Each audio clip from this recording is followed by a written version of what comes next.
क्या कहेंगे? बीबीएमबी का मुद्दा लगातार विवाद किस तरीके से देखते हैं पानी का? बहुत ही दुख की बात है। आज दिल में बड़ी पीड़ा है। ऐसा समय जब देश एकजुट है, देश के दुश्मनों से सीमाओं पर आज हमारी सशस्त्र बलों के साथ पूरे देश की एकजुटता से एक भावना उभर के आ रही है। ऐसे समय में पंजाब सरकार, आम आदमी पार्टी की सरकार, पंजाब सरकार द्वारा जो कार्रवाई करी जा रही है, जो बयान दिए जा रहे हैं, मैं समझता हूं कि ना सिर्फ वो अस्वीकार्य हैं, लेकिन उन पे हर तरह की कार्रवाई भी बनती है। पहले इन्होंने हमारे भाखड़ा के हक का पानी रोकने का काम किया। पहली बार जब से हरियाणा पंजाब अलग अलग प्रदेश बने, एसवाईएल पे हमारी लड़ाई थी, मगर कभी भाखड़ा के पानी पर लड़ाई नहीं थी। भाखड़ा के पानी को रोकने का काम किया गया। उसके बाद बीबीएमबी के फैसले को अस्वीकार किया गया पंजाब सरकार द्वारा। उसके बाद हाईकोर्ट के फैसले को मानने से मना कर दिया इस सरकार ने। और अब असंवैधानिक रूप से पहले आम आदमी पार्टी कार्यकर्ताओं का पहरा लगवाया भाखड़ा पे, और अब भाखड़ा के चेयरमैन को बंधक बनाने के साथ साथ हरजोत सिंह बैंस करके एक इनके मंत्री हैं, उनकी स्टेटमेंट आ रही है कि उनके खिलाफ देशद्रोह का पर्चे की बात कह रहे हैं, बाकी भी बहुत कुछ कह रहे हैं, जो कि अस्वीकार्य है। केंद्र सरकार तुरंत संज्ञान ले। सर्वदलीय बैठक हरियाणा में हुई थी, जिसमें हमने पूरा साथ नायब सिंह सैनी सरकार को देने का निर्णय किया था और कहा था कि पानी के हक की लड़ाई, हालांकि इसमें कहीं ना कहीं पिछले दिनों भाखड़ा में हरियाणा की तरफ से कोई भी अधिकारी नियुक्त नहीं किया गया, जिसकी वजह से आज ये स्थिति बनी है। कहीं ना कहीं भाजपा सरकार, प्रदेश सरकार का भी इसमें नकारापन शामिल है। आज जो जल संकट बना हरियाणा में, ऐसी परिस्थितियों को बनाने में, लेकिन फिर भी हमने कहा कि हम साथ देने को तैयार है, सरकार का पूरी तरह साथ देंगे, हरियाणा के जलों के हितों की रक्षा की जाए। लेकिन सरकार क्या कर रही है? सरकार हाथ पे हाथ धरे बैठी है। सरकार, हरियाणा की भाजपा सरकार कोर्ट के अंदर जाके आज उम्मीद कर रही है कि सर ये आम आदमी पार्टी को वाले कोर्ट से मानेंगे। केवल और केवल अगर कहीं से कार्रवाई होकर हरियाणा के उसको पानी मिल सकता है तो केंद्र सरकार कार्रवाई करे। केंद्र सरकार तुरंत केंद्रीय फोर्सेस भेजे। भाखड़ा और नंगल डैम ये केंद्र की परियोजनाएं हैं, किसी सरकार की परियोजना नहीं है, ये केंद्र सरकार की परियोजनाएं हैं। पानी पे हर प्रदेश का अधिकार अपना अपना। जब भाखड़ा बना तो उस समय स्वयं मेरे स्वर्गीय दादाजी चौधरी रणबीर सिंह जी सिंचाई और पावर मंत्री थे,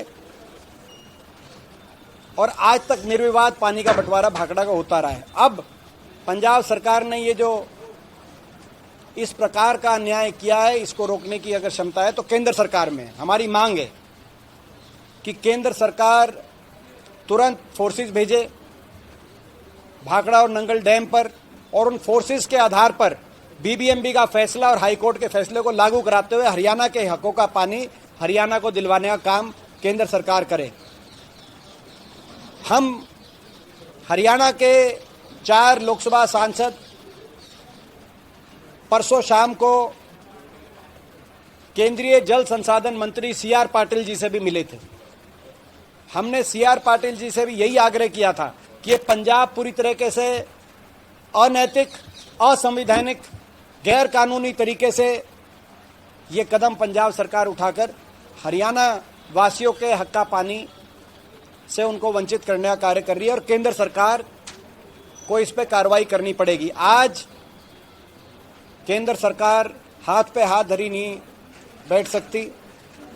डबल इंजन की सरकार हरियाणा वासियों ने बनाने में अपना योगदान दिया हुआ है। अगर चंडीगढ़ का इंजन पानी नहीं खींच पा रहा तो दिल्ली के इंजन को खींचना पड़ेगा पानी। केंद्र सरकार को राजधर्म निभाना होगा।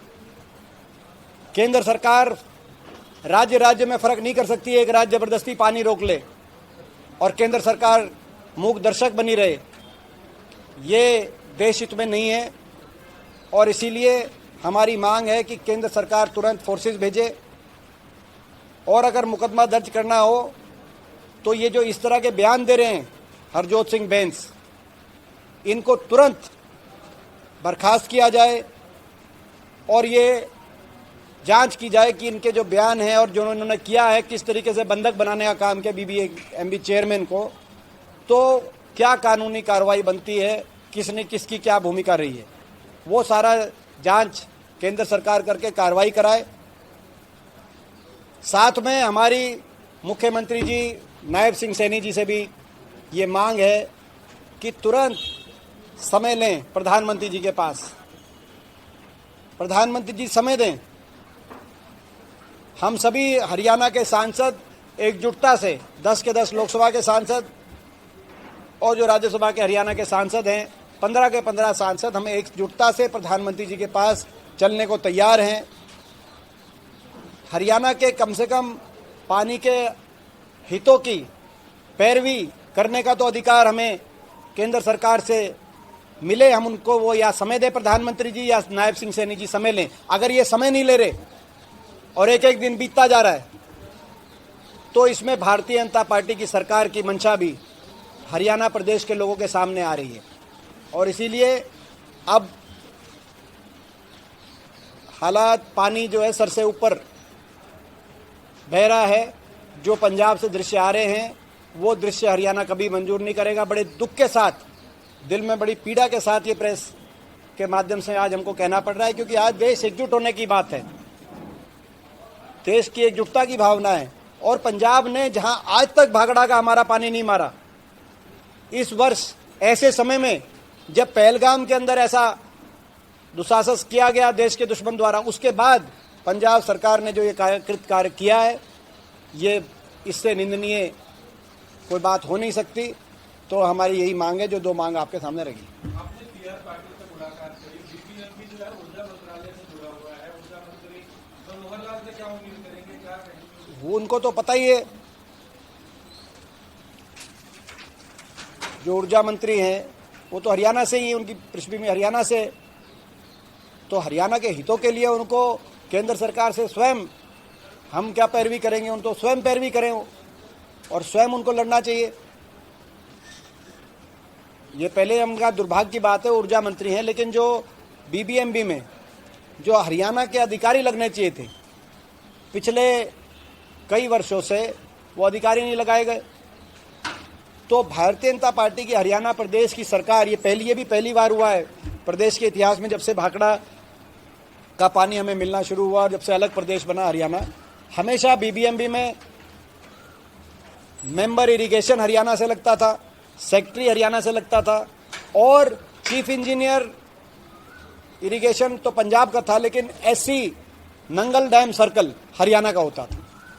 हरियाणा के जो 3-4 अधिकारी नियुक्त किए जाते थे BBMB में, हमेशा भाखड़ा मैनेजमेंट बोर्ड में, वो हरियाणा के हकों पे निगरानी रखते थे और सुनिश्चित करते थे। लेकिन पिछले कई वर्षों से भारतीय जनता पार्टी की प्रदेश सरकार सोती रही, किसी अधिकारी को नियुक्त नहीं किया गया हरियाणा से। आज ये दिन देखना पड़ रहा है, इसकी जिम्मेदारी केवल पंजाब को कोस कर बीजेपी वाले, हरियाणा के बीजेपी वाले अपनी जिम्मेदारी से नहीं बच सकते, इसकी जिम्मेदारी हरियाणा की भारतीय जनता पार्टी की सरकार की भी है। लेकिन आज हम इसको राजनीतिक मुद्दा बनाने से पहले और उसके ऊपर एकजुटता से मिलकर दबाव केंद्र पे पड़े, ऐसी लड़ाई लड़ने की हमारी भावना है। इसीलिए हमने सर्वदलीय बैठक में पूरा समर्थन दिया था। और अभी भी हम एक और बात कहते हैं, पंजाब ने विशेष सत्र बुलाया, हरियाणा सरकार से पूर्व मुख्यमंत्री चौधरी भूपेंद्र सिंह हुड्डा जी ने ये मांग करी थी कि सर्वदलीय बैठक के साथ साथ एक विशेष सत्र बुलाया जाए हरियाणा विधानसभा, लेकिन आज तक हरियाणा विधानसभा का विशेष सत्र नहीं बुलाया गया। बीजेपी की सरकार किस बात से घबरा रही है कि क्या चर्चा ऐसी होगी, उसमें तो सभी एक दबाव बनेगा देश के सामने, हमारी बात ये कमजोर सरकार साबित ना हो, हरियाणा के हितों को यूं गिरवी ना रखा जाए। हरियाणा के हितों की रक्षा होनी चाहिए, ऐसी हमारी मांग है। और हमें उम्मीद है कि कुछ ना कुछ केंद्र सरकार की तरफ से इस पर जल्द कार्रवाई होगी, नहीं तो हमें जो रणनीति बना के हमें जो लड़ाई लड़नी होगी सड़क से लेकर संसद तक, हम वो लड़ाई लड़ने का कार्य करेंगे। लेकिन आज के दिन, क्योंकि कल हमारी पार्टी ने एक बड़ा फैसला लिया कि हम ऐसी घड़ी में देश की सशस्त्र बलों के साथ, फोर्सेस के साथ और सरकार का साथ, जब सीमाओं के परे की बात आए तो सरकार के सत्ता पक्ष और विपक्ष कुछ नहीं होता, हम सरकार के साथ खड़े। और हमने अपने राजनीतिक कार्यक्रम पूरे देश में स्थगित करने जो कल कार्य किया है, तो अगर ये सरकार का क्या रवैया रहेगा उस पर हम अपनी रणनीति अगली बनाएंगे। जो आज सर्वदलीय बैठक भी हुई थी, हम भारत और पाकिस्तान की प्रतिनिधियों की बात करें, किस तरह देखते हैं हरियाणा का भी पलवल के विजय शर्मा चाहिए को स्वागत हुई है, किस तरह देखते हैं, क्या कहेंगे उस समय सेना के मनोबल को लेकर के लिए? देखिए, हरियाणा की भूमि एक वीर भूमि है। अगर देश में कहीं किसी प्रदेश में जय जवान जय किसान का नारा और उस नारे की गूंज किसी प्रदेश के कोने कोने में सुनाई देती है तो हरियाणा की वीरभूमि सुनाई देती है। तो हरियाणा के शहीदों को हम नमन करते हैं। कल भी हमारे एक हरियाणा से पुंछ में जो गोलीबारी पुंछ जिले उस सेक्टर में हो रही है, उसमें हरियाणा के पलवल से हमारे एक नवयुवक ने अपनी शहादत दी है, हम उनको नमन करते हैं। आगे भी हरियाणा का नौजवान देश की रक्षा सुरक्षा के लिए अपना सर्वोच्च निछावर करने के लिए तत्पर रहेगा, तैयार रहेगा। ये हरियाणा की हमारी संस्कृति है। जहाँ तक पाकिस्तान की बात है, मैंने पहले भी एक बात कल कही थी और आज दोबारा मैं वो बात को दोहराना चाहूँगा। हमारे देश की रणनीति पे कोई प्रश्न चिन्ह नहीं लगा सकता। जिस तरह का आतंकी हमला पहलगाम में हुआ जो दुनिया ने देखा, उसके बाद चयनित करके संयम से, पूरी प्रिसिशन से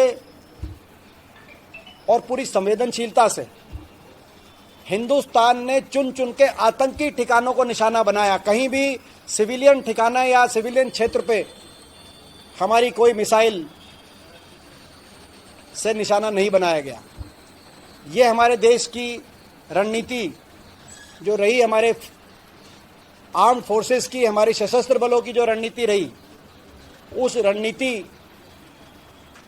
का हम स्वागत तो करते ही हैं, लेकिन स्वागत के साथ साथ मैं समझता हूं कि ऐसी रणनीति शायद दुनिया के इतिहास में बहुत कम देखी गई हो। ऐसी रणनीति रही, लेकिन उसका जवाब में पाकिस्तान ने क्या किया? पाकिस्तान ने सिविलियनों पर गोलीबारी शुरू करी। जम्मू पुंछ सेक्टर में, पुंछ जिले में आपने देखा, बारामूला से पाकिस्तान ने सिविलियंस को दोबारा निशाना बनाया। तो ये कहीं ना कहीं ये दिखाई देती है बात कि जो पहलगाम में आतंकी हमला हुआ था जिसमें सिविलियंस को निशाना बनाया गया था, अगर हम जिम्मेदार शक्ति के रूप की तरह हमारी कार्रवाई ना होती और गैर जिम्मेदार कोई बात होती तो हिंदुस्तान भी बहुत कुछ कर सकता था। जब हमने वहाँ जाके अंदर जाके हमारी आर्म फोर्सेस ने जो मारा है तो अंदर कहीं भी वो निशाना हो सकता था, लेकिन हमने केवल आतंकी ठिकानों को निशाने पे लिया। लेकिन जवाबी कार्रवाई पुंछ सेक्टर में देख रहे हैं हम, तो पाकिस्तान बाज नहीं आएगा। ये जो गोलीबारी जारी है एलओसी पे, इसका भी हिसाब से जवाब दिया जाएगा, ऐसा हमारा पूरा विश्वास है। हमारी हिंदुस्तान की फौज, हिंदुस्तान की सेना दुनिया में सर्वश्रेष्ठ फौज है, दुनिया में सर्वश्रेष्ठ सेना है और पाकिस्तान के किसी भी दुस्साहस का हिसाब से जवाब देने में सक्षम है। पाकिस्तान अगर इस तरह की कार्रवाई से बाज नहीं आएगा तो उसको परिणाम भुगतने पड़ेंगे।